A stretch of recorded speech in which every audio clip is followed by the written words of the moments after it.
saya ingatkan yang paling penting, hati-hati ya, hati-hati.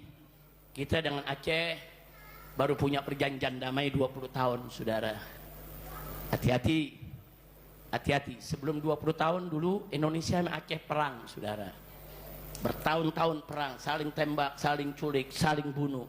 Dan banyak orang tidak berdosa jadi korban, perempuan, anak-anak, saudara. Hati-hati.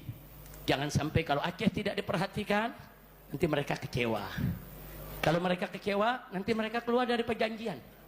Kalau mereka keluar dari perjanjian, mereka akan angkat senjata lagi untuk lawan Republik Indonesia, saudara. Dan ingat, hari ini, saudara, suara-suara minta Aceh merdeka itu meluas. Yang tadinya dulu nggak mau Indonesia Aceh merdeka, sekarang jadi mau. Saudara, kenapa? Karena mereka merasa, kenapa kami nggak diperhatikan? Padahal harta kekayaan Aceh banyak dibawa ke pusat.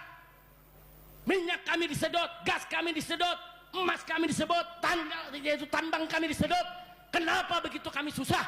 Mencairkan bantuan aja juga susah. Hati-hati. Saya hanya berikan peringatan kepada pemerintah pusat, kalau besok Aceh marah, mereka bergerak, angkat lagi senjata, jangan salahkan bangsa Aceh.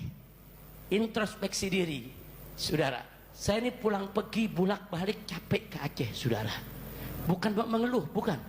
Saya ke Aceh dalam rangka apa? Untuk merangkul mereka. Dari dulu mereka memerdeka, saya nasihati, jangan. Yuk kita bersatu. Mereka bergerak, kita nasihati, jangan.